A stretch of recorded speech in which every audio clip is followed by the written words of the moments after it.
Hello student, मेरे इस channel Lakhera sir studies में आपका एक बार फिर से स्वागत है। आज हम वेव ऑप्टिक्स के अंदर एक और टॉपिक लेकर के आ रहे हैं, दैट इज़ हाइगेंस प्रिंसिपल।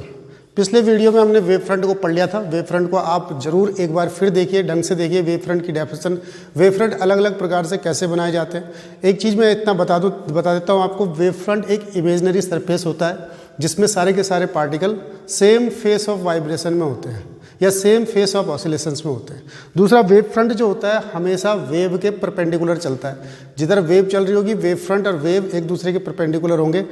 तो चलिए वेव फ्रंट को एक बार दोबारा से रिवाइज करते हैं ताकि हम हाइगेंस थ्योरी के पॉइंट्स को समझ पाएँ। हाइगेंस थ्योरी के सारे पॉइंट वेव फ्रंट पर ही डिपेंडेड है। तो वेव फ्रंट यदि आपको पता लग जाएगा तो आप अपने आप इसके हाइगेंस के पॉइंट लिख देंगे, कोई प्रॉब्लम आपको आने वाली है नहीं। चलिए मैं एक बार वेव फ्रंट को एक्सप्लेन करता हूँ क्या है हमारे पास। तो वेव फ्रंट हमने ऐसे बताया था कि मान लिया यहाँ पर हमारे पास कोई ये पॉइंट सोर्स है। इस पॉइंट सोर्स से वेव चारों तरफ निकल रही, जैसे कि कोई तालाब है, उसमें बीच में पत्थर डाल दिया, पत्थर डालने पर आगे की तरफ को चारों तरफ वेव चल रही। तो जो ऐसे उठा हुआ सा होता है तालाब में पॉइंट, जैसे ऐसे ऊपर की तरफ को, तो वो जो ऐसे करके इस रिंग से आगे बढ़ रहे होते हैं, वही रिंग हमारे पास वेव फ्रंट कहलाते हैं। यहाँ पर देखिए ये पॉइंट सोर्स है। इस पॉइंट सोर्स से किसी x डिस्टेंस पर, मान लिया कोई वेव है हमारे पास, ये वेव यहाँ से चल रही, y = a sin, और मैंने लिखा ओमेगा टी माइनस के एक्स, ऐसे करके वेव निकल रही। तो ये जो है इसमें ये फेस कहलाता है, फेस, इसे कहते हैं फेस। तो यहाँ से एक वेव चली और x डिस्टेंस पर टी टाइम बाद यहाँ पहुँची। यहाँ से चलने वाली वेव ये x डिस्टेंस पर t टाइम में यहाँ पहुँची। ऐसे यहाँ से वेव इधर को भी चलेगी, ये भी x डिस्टेंस में इतनी दूर पहुँचेगी, ये भी x डिस्टेंस में इतनी दूर पहुँचेगी, और t टाइम है, सबका टाइम सेम है, डिस्टेंस सेम, तो यहाँ पर पहुँच जाएंगे सब। इनको मिलाते हुए एक स्पेयर बना देते हैं, और ये स्पेयर जो बनेगा हमारे पास, यही स्पेयर हमारे पास कहलाएगा वेव फ्रंट। इस वेव फ्रंट के अंदर ये जो हमारे पास स्पेयर बन रहा, इस स्पेयर के अंदर जो वेव फ्रंट के अंदर ये वाला जो पॉइंट है, इसका फेस कितना है, तो ओमेगा टी माइनस के एक्स है। इसका फेस कितना है, तो ये ओमेगा टी माइनस के एक्स है। ऐसे इसका भी कितना है, ओमेगा टी माइनस के एक्स है, और सब पॉइंट का ओमेगा टी माइनस के एक्स है, ओमेगा टी माइनस के एक्स है। सबका जो फेस है हमारे पास ओमेगा टी माइनस के, तो इसलिए सारे के सारे पॉइंट, और पॉइंट ले लो आप, यहाँ पर पॉइंट ले लो, यहाँ ले लो, यहाँ ले लो, यहाँ ले लो, सारे के सारे पॉइंट का फेस कितना है, ओमेगा टी माइनस के एक्स। तो वो सरफेस ये वाला सरफेस जिस पर सारे के सारे point same phase of vibration में होते हैं, उसे वेव फ्रंट कहते हैं। तो वेव फ्रंट वो होता है जिसमें सारे के सारे particle same phase of vibration में होते हैं। ध्यान रखेंगे, सेम फेस ऑफ वाइब्रेशन या सेम फेस ऑफ ऑसिलेशंस में होते हैं।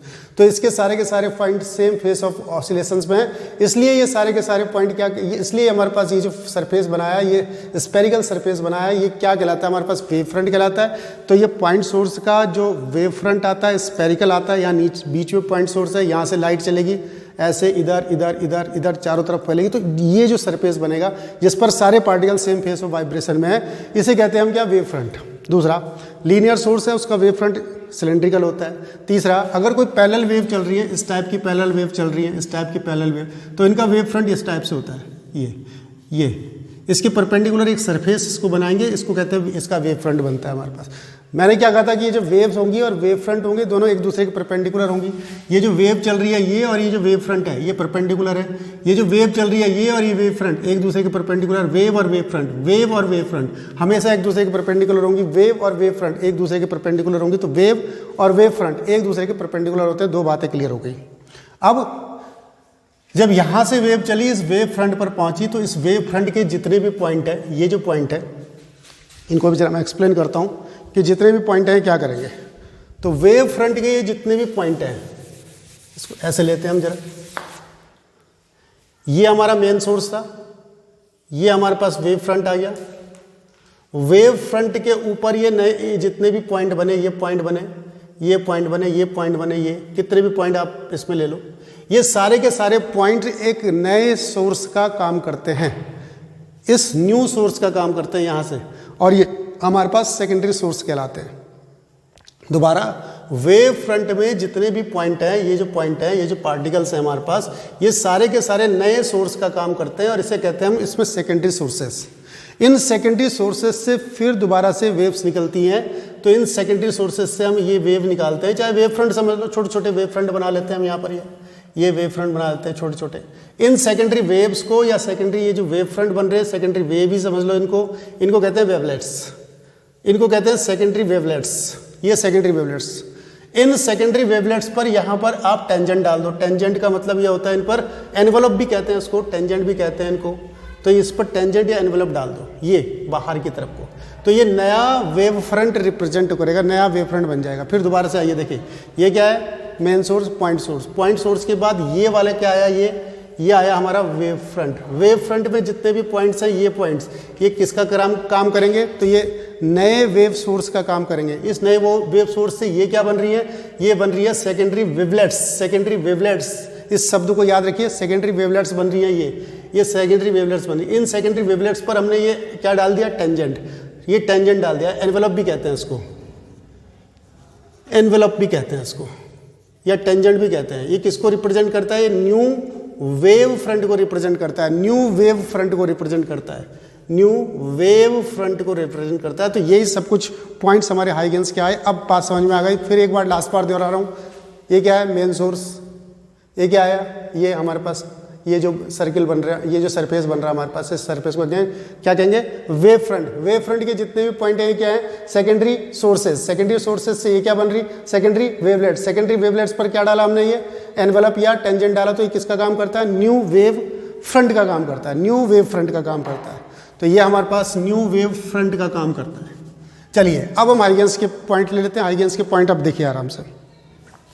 अ wave front is an imaginary surface. पहले वेव फ्रंट को एक्सप्लेन किया कि वेव फ्रंट एक इमेजिनरी सरफेस है in a medium where all the medium particles are in same phase of oscillation.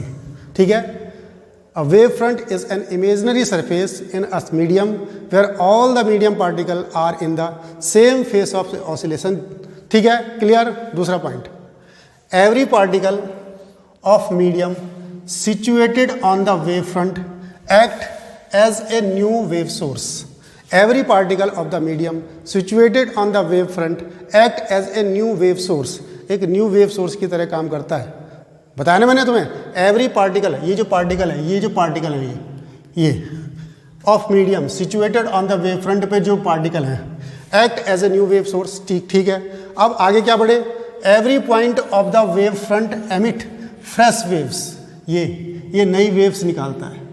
ये these waves are called secondary wavelets. ये इसका सबसे इंपॉर्टेंट पॉइंट है, ध्यान करेंगे। सेकेंडरी वेवलेट्स निकालता है आगे की तरफ को उनके, इसको याद करिए, शब्द को याद करिए, क्या है यहाँ पर, ये सेकेंडरी वेवलेट्स कहलाता है। The envelope oblique tangent of the secondary wavelets. In secondary wavelets पर ये जो टेंजेंट डालेंगे wavelets in the forward direction gives a new wave front. ये नया वेव फ्रंट हमको दे देगा। फिर क्या है, the direction of propagation of wave is always perpendicular to the wave front. इसको भी जरूर याद रखेंगे, ये बहुत सारी जगह हमको काम आएगा। The direction of propagation of wave, wave की चलने की डायरेक्शन, कि वेव कैसे चल रही है, तो वेव चल रही है उधर की तरफ को, और वेव के चलने की डायरेक्शन और इसकी डायरेक्शन किसकी, ये जो हमारे पास वेव फ्रंट बना, वेव फ्रंट और वेव, वेव तो ऐसे जा रही, वेव फ्रंट ऐसे आ रहा, तो ये दोनों एक दूसरे के परपेंडिकुलर होती हैं। The direction of propagation of wave is always perpendicular to the wave front. Last point, इस पॉइंट की वैसे इसमें जरूरत है नहीं, लेकिन इसको आप ध्यान कर लेंगे जरा, यहीं तक पॉइंट आते हैं वैसे इसके बुक्स में ऐसे यहीं तक दिए होंगे। एक पॉइंट और देख लीजिए इसका, the new wave front follow the energy flow. मतलब जिस डायरेक्शन में वेव एनर्जी लेकर के जा रहा होगा, वेव फ्रंट भी उसी डायरेक्शन में आगे की तरफ को बढ़ते हैं। The new wave front follow the energy flow. भाई यहाँ पर पत्थर गिरा आपने तालाब में, तो एनर्जी किधर जा रही होगी, वेव एनर्जी लेकर के ऐसे जा रही, तो वेव फ्रंट भी उसी डायरेक्शन में चलेंगे जिस डायरेक्शन में एनर्जी का फ्लो होगा। एनर्जी का फ्लो होगा, जिधर को एनर्जी जा रही होगी, वेव फ्रंट भी उसी डायरेक्शन में बनेंगे। तो the new wave front follow the energy flow. This point indicate the absence of back wave. मतलब बैक वेव नहीं बनती है, बैक वेव पीछे की तरफ को नहीं आएंगी, बैक वेव आगे की तरफ को चलेंगे। This point is indicate the absence of back wave. ये पिछले साल क्वेश्चन हमारा सीबीएसई में आया हुआ कि how can Huygens explain that the absence of back wave. तो ऐसे लिख सकते हैं, the new wave front follow the energy flow. तो एनर्जी फ्लो की तरफ को, आगे की तरफ को वेव फ्रंट बनेंगे। This point indicate the absence of the wave front, the absence of the wave back wave.